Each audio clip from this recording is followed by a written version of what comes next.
The waiting room smelled like disinfectant and disappointment.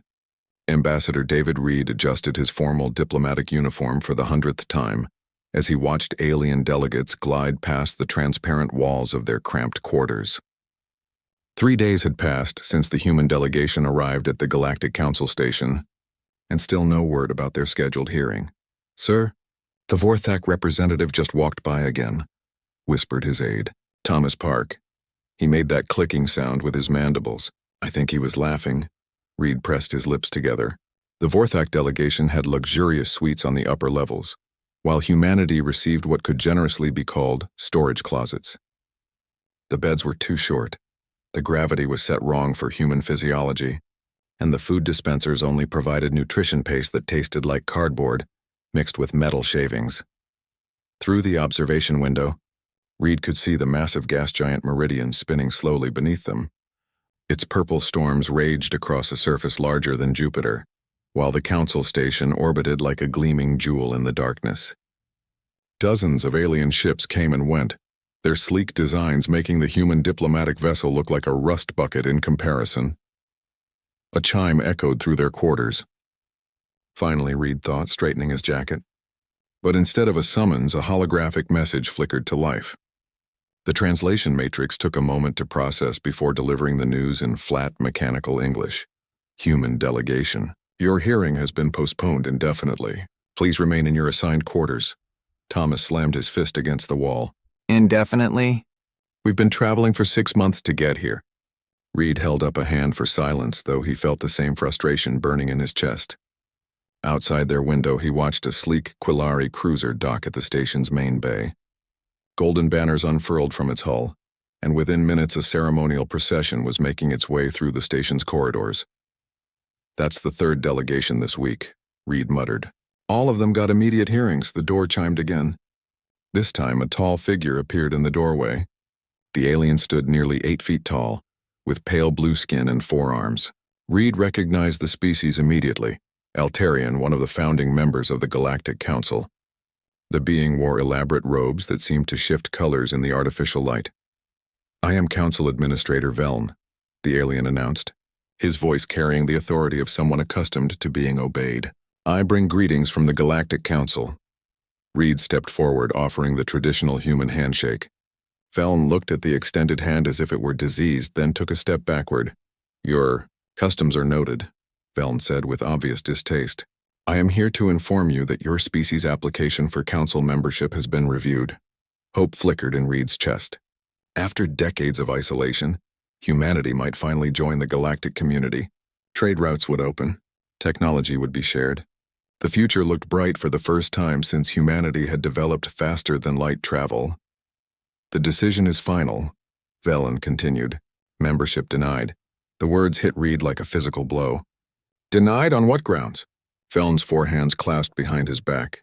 Humanity exhibits excessive aggression, unpredictable behavior, and primitive social structures. Your species has engaged in warfare for its entire recorded history. You are simply too dangerous and unstable for civilized galactic society.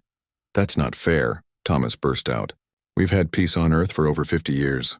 Our colonies are thriving. We've never attacked another species. The Altarian's large eyes fixed on Thomas with something that might have been amusement.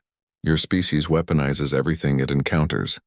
You build war machines disguised as exploration vessels. Even your diplomatic ship carries enough firepower to level a small city. Reed felt heat rising in his cheeks. Those are defensive systems, standard for any vessel traveling unknown space. Exactly my point, Veln replied smoothly. Other species send diplomats in unarmed transports. Humans cannot conceive of traveling without weapons. This confirms our assessment of your inherently violent nature. The administrator turned to leave, then paused at the doorway. You have 1 standard day to depart council space. Do not return. After Veln left, Reed stared out at the gas giant below. Somewhere in that swirling purple chaos, lightning storms raged with the power of 1,000 hurricanes. He felt a similar storm building inside himself. They didn't even give us a chance to present our case, Thomas said quietly. 50 years of preparation and they dismiss us without a hearing. Reed watched another alien vessel dock at the station. This one belonged to the Kepler Union, a species that had joined the Council just 5 years ago. Their technology was inferior to humanity's in almost every way, but they had been welcomed with open arms. "Pack our things," Reed said finally. "We're leaving." As Thomas began gathering their belongings, Reed composed his final diplomatic message to the council. It was brief and formal, thanking them for their consideration while expressing disappointment at their decision. He didn't mention the insults or the poor treatment. That would come later. The human diplomatic vessel undocked 6 hours later. As they pulled away from the station, Reed watched the massive structure shrink in their rear display.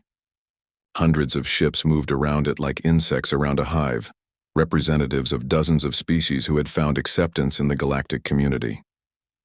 "Set course for Earth," Reed ordered. "Maximum speed."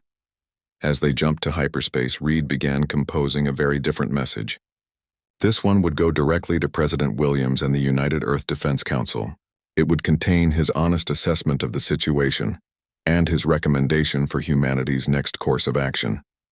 The Galactic Council had made their position clear. Humanity was unwelcome in civilized space, but Reed had learned something important during his 3 days of humiliation.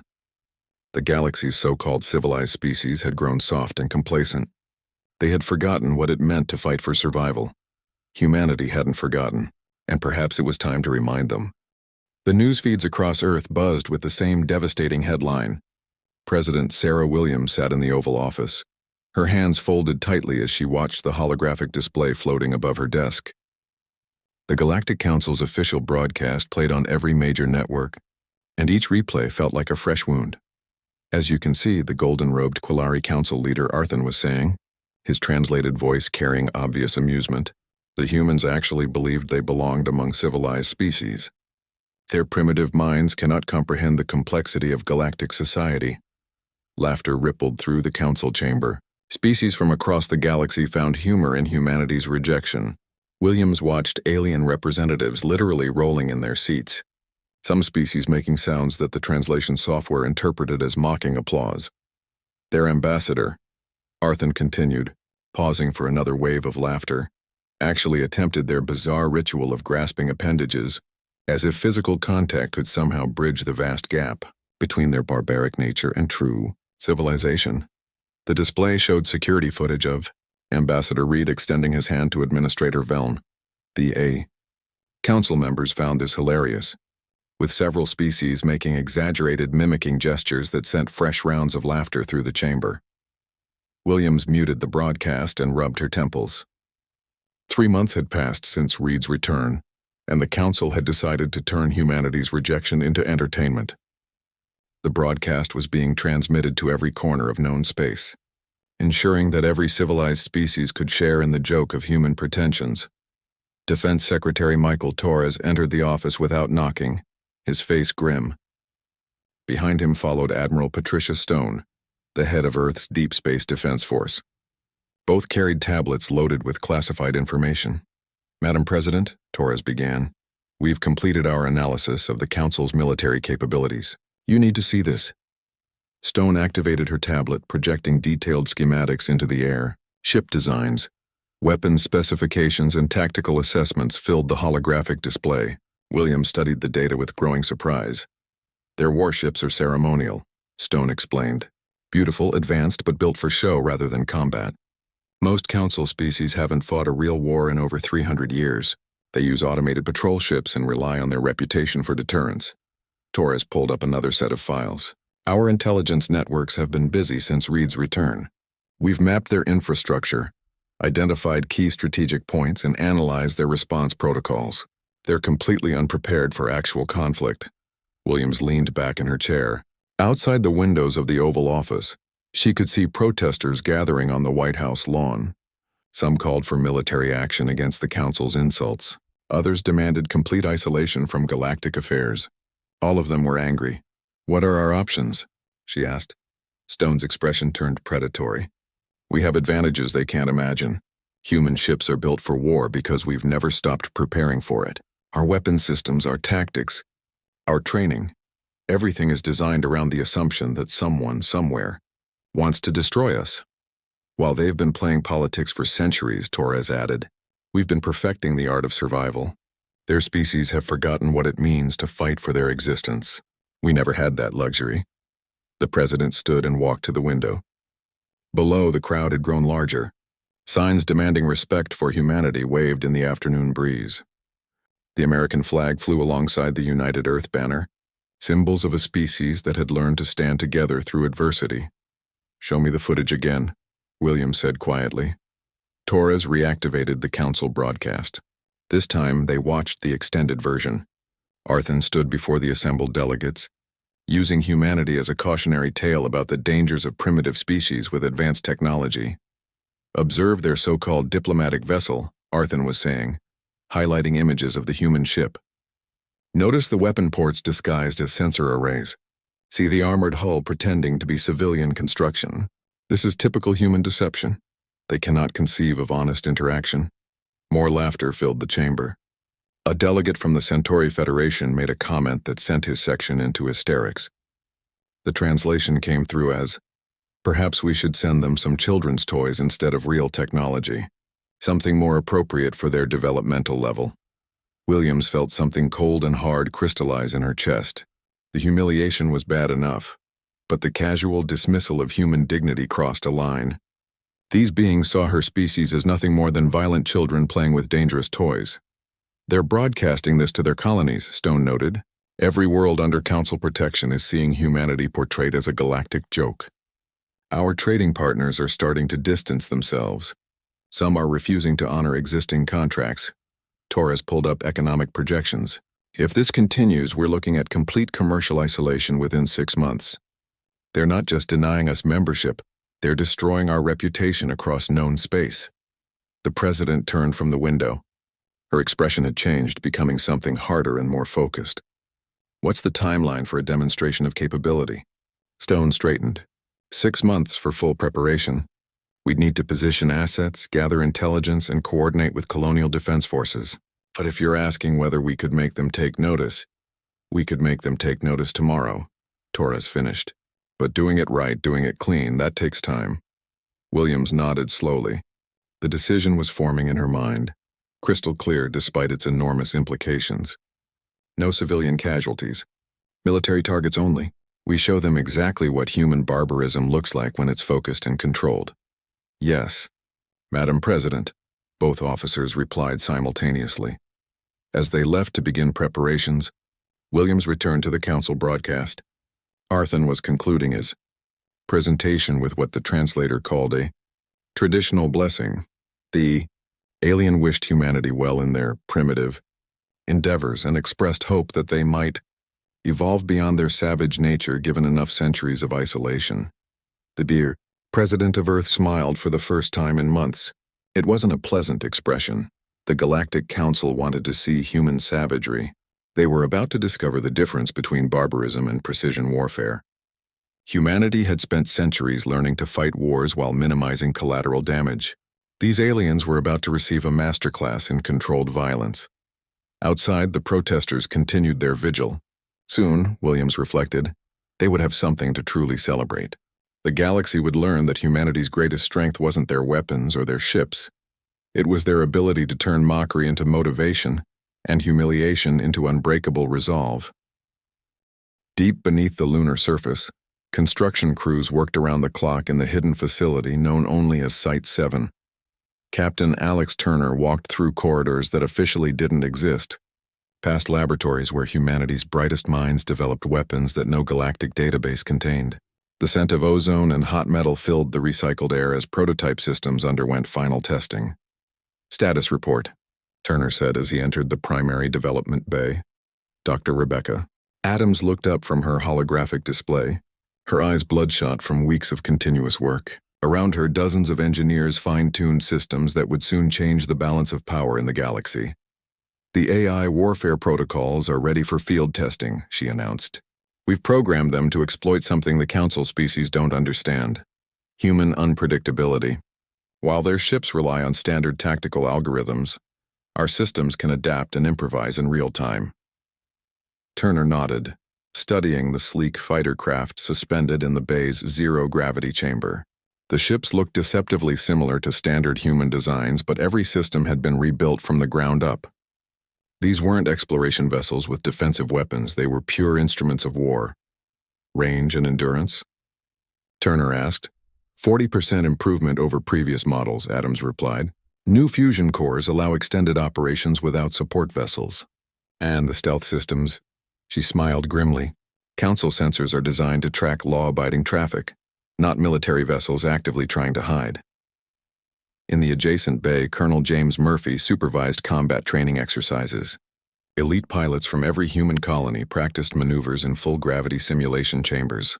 The sounds of controlled explosions and weapons fire echoed through the reinforced walls. "Colonel," Turner called out. "How are they progressing?" Murphy wiped sweat from his forehead. Even in the artificial environment, the intensity of training took its toll. Better than expected. These crews have been preparing for this moment their entire careers. They know what's at stake. Turner watched a squadron of pilots navigate a complex asteroid field simulation while under simulated enemy fire. Their movements were precise, coordinated, and deadly. Each pilot represented years of training and millions of credits in investment. But more importantly, they embodied humanity's refusal to accept defeat. "The Council thinks we're primitive," Murphy continued. "They've never seen human pilots who grew up playing war games and competing for survival. Our reflexes, our spatial awareness, our ability to think in 3 dimensions while under stress, they have no equivalent." A communication chime interrupted their conversation. Admiral Stone's voice filled the bay through hidden speakers. "All department heads report to Conference Room Alpha immediately. Priority 1. The briefing room was buried even deeper in the lunar complex, surrounded by signal dampeners and quantum encryption barriers. When Turner arrived, he found the other project leaders already assembled. Admiral Stone stood at the head of a massive holographic display showing the entire galactic region. "Intelligence update," Stone began without preamble. "Our networks have identified 12 key strategic targets across Council space. Each represents a critical node in their defense network." The display zoomed in on various star systems, highlighting space stations, communication relays, and patrol bases. Red indicators marked the locations where human strike teams would need to achieve simultaneous success. "The operation window is narrow," Stone continued. "We need to hit all targets within a 4-hour time frame. Any longer and they'll have time to coordinate a response. Any shorter and we risk detection during deployment."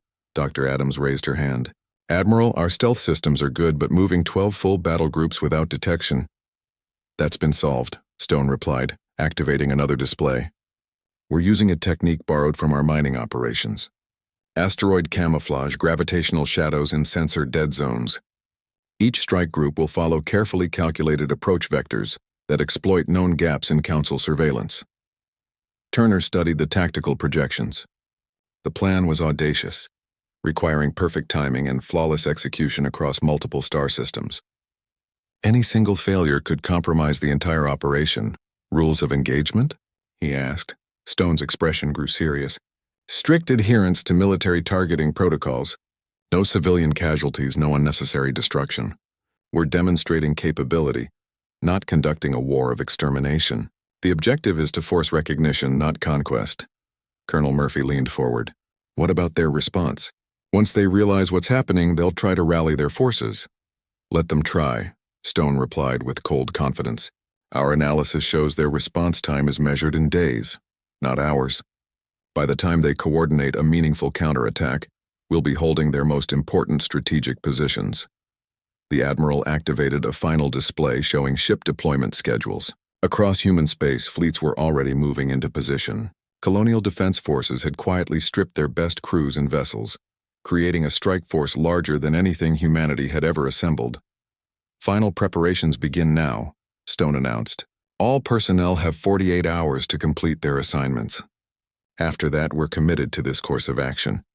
As the meeting disbanded, Turner remained behind to study the tactical details. Each strike group would consist of 20 ships, enough firepower to overwhelm local defenses but small enough to avoid detection during approach. The mathematics of warfare reduced to elegant simplicity. Dr. Adams joined him at the display. "Alex, are we really doing this? Attacking the most powerful alliance in the galaxy?" Turner considered the question carefully. Outside their hidden facility, Earth continued its daily routines, unaware that their planet's future hung in the balance. Children went to school, workers commuted to their jobs, and families shared meals together. all of them trusting that their leaders would protect their dignity and ensure their survival. They made their choice when they broadcast our humiliation across the galaxy, Turner replied. Humanity offered friendship and cooperation. They responded with contempt and mockery. Now they'll discover what happens when you mistake restraint for weakness. Adams nodded slowly. The pilots keep asking me about the AI systems. They want to know if the computers will hesitate when the shooting starts. What do you tell them? That the AI will follow human programming, Adams said. And humans don't hesitate when their families are threatened. Turner activated his personal communicator, sending coded messages to strike group commanders across human space. In 46 hours, humanity would announce itself to the galaxy in a language every species would understand. The Council had wanted to see human barbarism. Instead, they would witness something far more dangerous. Human competence applied with surgical precision and unbreakable resolve. The galaxy was about to learn that mockery carried a price, and humanity was prepared to collect it in full. The alarm klaxons on Council Defense Station Omega-7 had never sounded in anger before. Security Chief Naloth stumbled from his rest pod, his 6 legs struggling to find purchase on the deck plating as emergency lighting bathed the corridors in pulsing red. For 300 years, the station had monitored the peaceful trade routes of the Centauri sector without detecting so much as a pirate raid. Now his sensors showed 20 unknown contacts dropping out of hyperspace in perfect formation, their signatures unlike anything in the galactic database. Report, Naloth demanded as he reached the command center, his translator struggling with the rapid-fire updates from his panicked staff. Unknown vessels. Military configuration, his sensor operator replied. They're not responding to hails and their approach vector suggests hostile intent. Through the main display, Naloth watched sleek craft advance with deadly purpose. Their design was foreign yet familiar. He'd seen similar ships in the intelligence reports about humanity's rejected Council application. But those vessels were supposed to be primitive exploration craft, not the predatory war machines now bearing down on his station. Raise shields and prepare the defense grid, Naloth ordered, following protocols that hadn't been updated since the station's construction. Alert Council Command that we're under attack by unknown hostiles. His weapons officer, a young Altarian named Vepth, looked confused. Sir, the defense grid hasn't been activated in over a century. Most of the systems are in maintenance mode. Naloth felt a chill run through his exoskeleton. The station's defenses were ceremonial, designed more for deterrence than actual combat. No one had seriously considered that someone might actually attack a Council installation. The first human missiles struck before the shields could fully deploy. Across the galaxy, similar scenes played out at 11 other strategic locations. Human strike groups emerged from hyperspace with devastating precision, their targets chosen for maximum psychological impact rather than military necessity. Communication relays fell silent. Patrol bases found themselves surrounded by ships they couldn't identify or track. Defense installations that hadn't fired a shot in anger for generations suddenly faced enemies that moved with the fluid grace of born predators. At the Galactic Council station orbiting Meridian, Administrator Veln received the first reports with disbelief. His 4 hands moved frantically across his control interface, trying to make sense of the contradictory data flooding in from across Council space. This cannot be accurate, he muttered, his translator rendering his stress clicks as nervous static. Multiple simultaneous attacks across 12 sectors. It's impossible. No species has that kind of coordination. His aide, a nervous Kilari named Fenth, pulled up strategic displays showing the scope of the assault.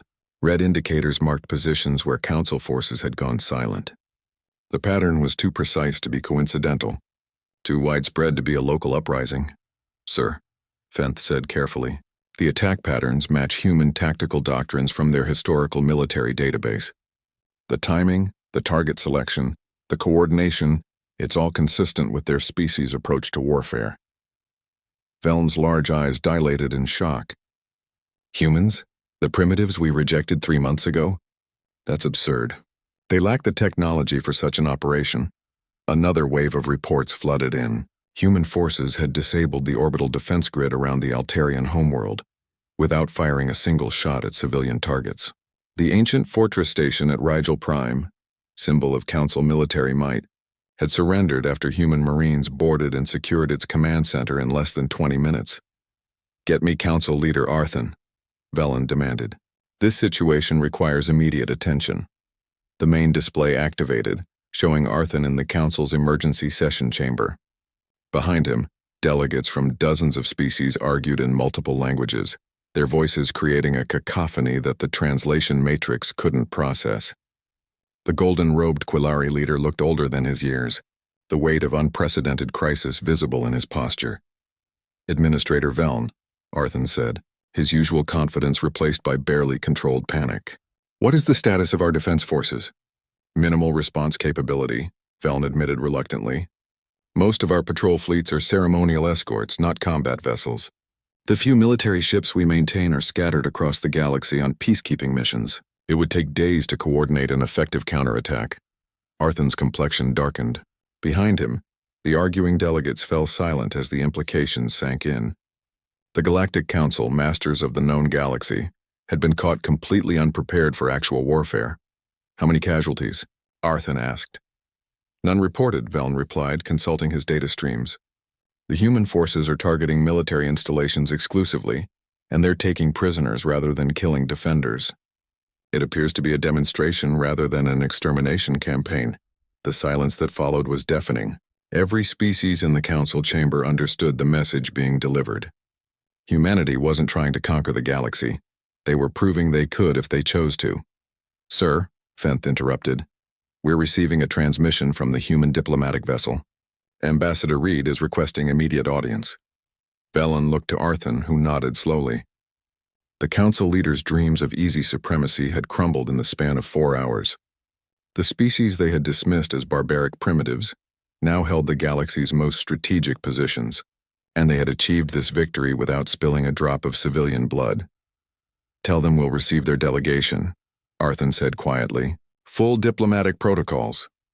As the transmission ended, Velen stared at the tactical display showing human forces in position around key council assets. Their ships maintained perfect formation, neither advancing nor retreating. They waited with the patience of apex predators who had already proven their superiority. The station's docking bay chimed with an incoming vessel. Through the viewports, Velen could see the same human diplomatic ship that had departed in humiliation 3 months earlier, but this time it approached flanked by sleek escort fighters whose mere presence changed the dynamic of every conversation. "Prepare the main conference chamber," Velen ordered his staff. "And this time, ensure our guests receive appropriate accommodations." As he made his way to greet humanity's representatives, Velen reflected on the speed with which the balance of power had shifted. Yesterday, humans were a joke to be shared among civilized species. Today, they were the most dangerous military force the galaxy had ever seen.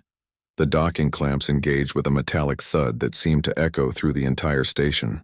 Ambassador Reed would soon walk through these corridors again, but this time as the representative of a species that had earned its place through strength rather than supplication.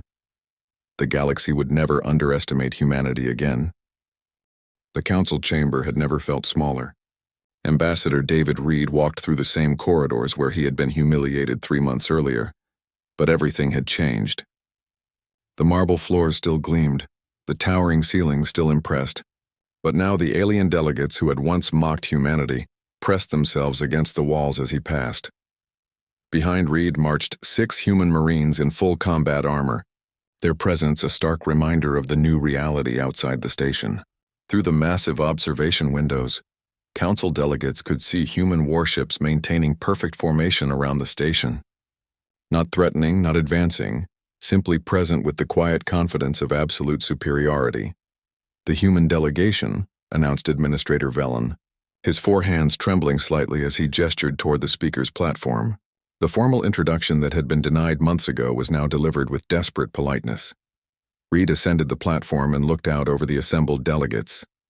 The same beings who had laughed at humanity's application now stared back with expressions ranging from fear to grudging respect. Council Leader Arthun sat in his golden chair, no longer the picture of smug authority.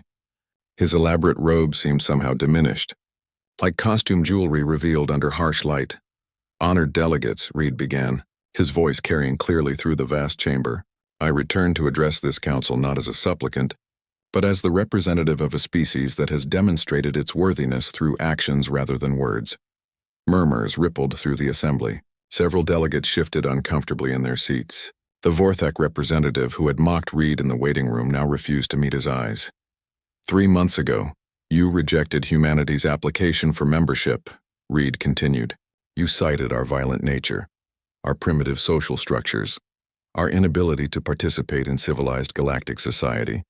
Today I stand before you to address those concerns directly. Arthur leaned forward in his chair, his golden robes rustling. Ambassador Reed, the Council acknowledges that circumstances have changed. Perhaps we were hasty in our initial assessment. Reed's expression remained neutral. Hasty? You broadcast our rejection across the galaxy as entertainment. You turned humanity's desire for peaceful cooperation into a joke for the amusement of your member species. That was not hasty, it was deliberate. The chamber fell silent. Through the observation windows, more human ships became visible as they adjusted their positions around the station. Each movement was precise, calculated, and utterly non-threatening. The message was clear. Humanity could have destroyed the Council's seat of power, but chose restraint instead. You claimed we were too violent for galactic society, Reed said, gesturing toward the windows. Yet in 4 hours, human forces secured 12 strategic positions across Council space, without a single civilian casualty. We captured your military installations without unnecessary destruction. We defended Council civilians when our own forces accidentally triggered evacuation protocols. A delegate from the Kepler Union, the same species that had been welcomed into the Council 5 years earlier, stood nervously. Ambassador, your forces, they protected our evacuation transports during the assault on Rigel Prime. Why would you show such restraint toward those who had rejected you? Reed smiled grimly. Because that is what civilized beings do. We could have demonstrated our capabilities through destruction and terror. Instead, we chose precision and protection. We showed you exactly the kind of species we are when the restraints come off. The irony wasn't lost on anyone in the chamber. Humanity had proven their worthiness by demonstrating the very qualities the Council claimed they lacked. Arthur stood slowly, his forearms spread in a gesture of uncertain supplication. The Council recognizes that errors in judgment may have been made. We are prepared to reconsider humanity's application for membership under more favorable terms. Favorable terms? Reed's voice carried dangerous undertones. You mean the same membership you grant to species whose greatest military achievement is designing prettier patrol boats? The same council that couldn't coordinate a response to 12 simultaneous attacks because your forces hadn't fought a real engagement in 3 centuries? The chamber erupted in defensive protests from various delegates, but Reed continued without pause.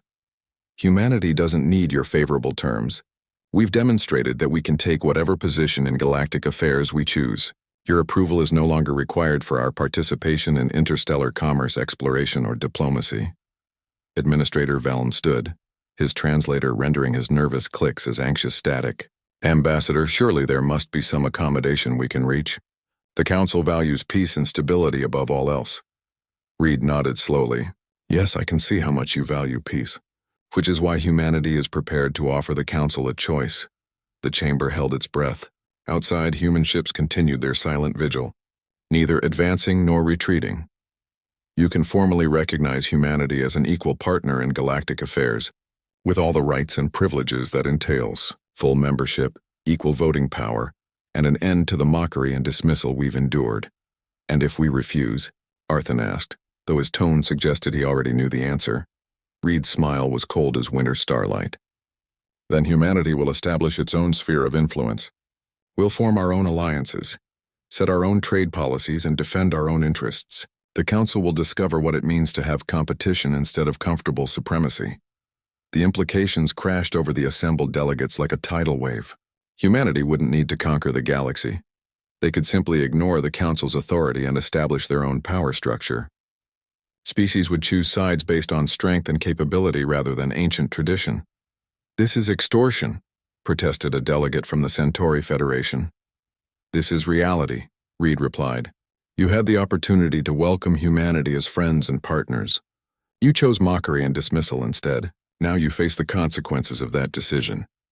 Arthur looked around the chamber, reading the expressions of delegates who suddenly understood their changed circumstances. The golden age of unchallenged council supremacy had ended in a single afternoon. The council will need time to deliberate, Arthur said carefully. Reed checked his chronometer with deliberate casualness. You have 1 hour. After that, humanity begins implementing alternative arrangements for our galactic presence. As Reed and his marine escort left the chamber, the silence behind them was deafening. The council that had ruled the galaxy through consensus and tradition now faced a choice that would determine their relevance in the new order. Outside the chamber, human ships waited with infinite patience, their presence a constant reminder that the galaxy's balance of power had shifted permanently. The age of human ascendancy had begun. The vote was unanimous. 57 species, representing every major power in the galaxy, voted to grant humanity immediate full membership in the Galactic Council. The tally appeared on screens throughout the chamber as delegates who had mocked human civilization 3 months earlier now competed to welcome Earth's representatives into their ranks. Ambassador David, Reed watched the numbers climb with quiet satisfaction. Through the observation windows, human warships began their withdrawal from strategic positions across Council space, their mission accomplished without firing a shot in anger. The demonstration of controlled power had achieved what years of diplomatic overtures could not. The motion carries, announced Council Leader Arthur, his golden robes somehow looking less impressive than they had during humanity's first visit. Humanity is hereby granted full membership status with all attendant rights and privileges. Welcome to the Galactic Council, Ambassador Reed. Polite applause filled the chamber, though Reed could hear the underlying nervousness in the gesture. These beings had witnessed the collapse of their comfortable assumptions about galactic hierarchy in the span of a single day. As the formal ceremony concluded, Reed found himself surrounded by delegates who had previously ignored his existence. The Vorthak representative who had mocked him in the waiting room now offered elaborate trade agreements. The Altarian administrator who had delivered humanity's rejection personally apologized for any miscommunication in the initial assessment process. Ambassador Reed, called a familiar voice. Administrator Velln approached with obvious nervousness, his 4 hands clasped in what Reed recognized as a submissive posture. On behalf of the Council administrative staff, I want to express our sincere regret for any discourtesy shown during your previous visit.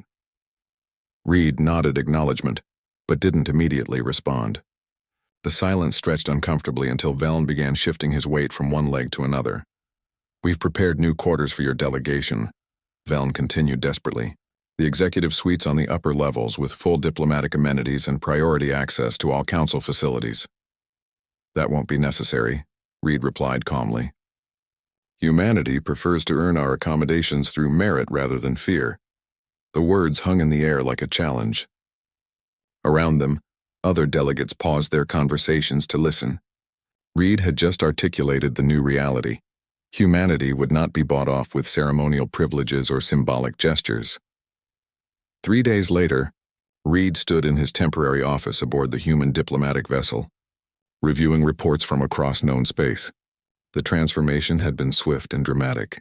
Species that had avoided human contact for decades were suddenly eager to establish trade relationships. Colonial governors who had enforced discriminatory policies were now offering formal apologies and revised agreements. Sir, his aide Thomas Park entered with a data tablet. The economic projections are remarkable. Our trade volume has increased by 300% since the council vote. Everyone wants to establish relationships with humanity. Reed accepted the tablet and scrolled through the data. Rare minerals from the Kepler Union, advanced manufacturing techniques from the Centauri Federation, and technological exchanges with a dozen smaller species. The galaxy that had once shunned humanity now competed for their attention.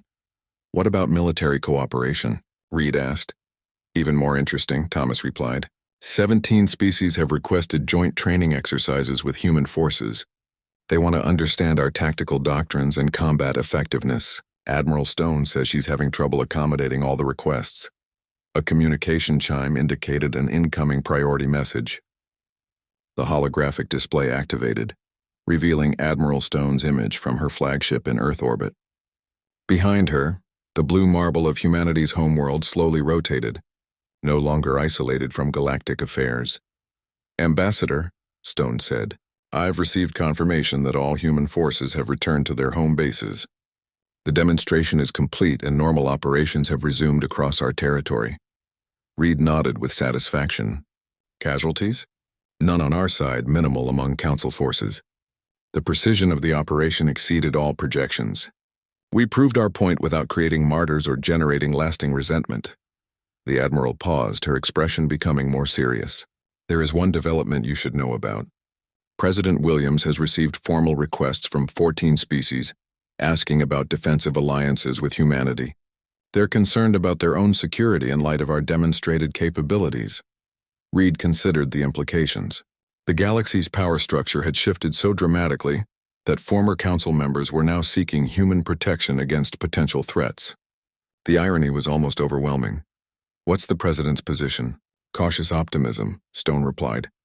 We're open to defensive partnerships based on mutual respect and shared interests. No more junior partnerships or conditional acceptance. If they want humanity as an ally, they treat us as equals. As the communication ended, Reed walked to his office's observation deck.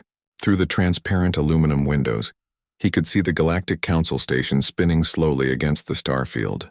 Alien vessels came and went, but now human ships moved among them as equals rather than supplicants. His personal communicator chimed with a message from Earth. President Williams had scheduled a global address to announce humanity's formal entry into galactic civilization. The species that had been mocked as primitive barbarians would now take their place among the stars as respected members of the galactic community. Reed thought back to his first visit to this station, remembering the cramped quarters, the dismissive treatment, and the casual contempt of beings who considered themselves superior. The memory no longer stung. It had become a reminder of how far humanity had come. A soft chime announced a visitor. Reed turned to find Arthon standing in the doorway, the Quillari leader's golden robes replaced by simple diplomatic attire. For the first time, the alien looked genuinely humble. Ambassador, Arthon said carefully, might I have a moment of your time? Reed gestured to a chair, curious about this unprecedented private visit. I wanted to personally apologize for the Council's initial response to humanity's application, Arthon began, his translated voice carrying none of its former arrogance.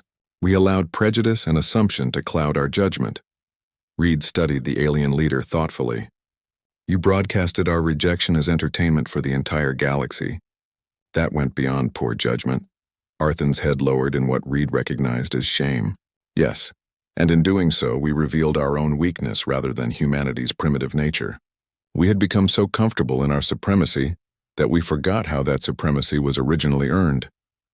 Through strength and competence, Reed agreed, the same qualities you denied humanity possessed. The galaxy is different now, Arthon continued. Your species has changed the balance of power permanently. Some of my colleagues fear what humanity might do with that power.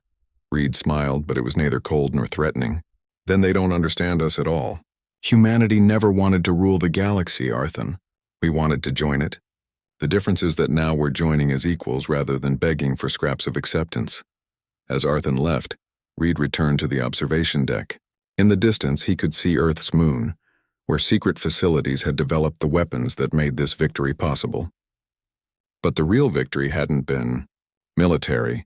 It had been proving that humanity deserved respect through demonstrated competence rather than inherited privilege. The galaxy would never underestimate humanity again. More importantly, humanity had learned that sometimes the only way to earn a seat at the table was to prove you could build your own table if necessary. Outside, the stars wheeled in their eternal dance, and humanity took its place among them at last.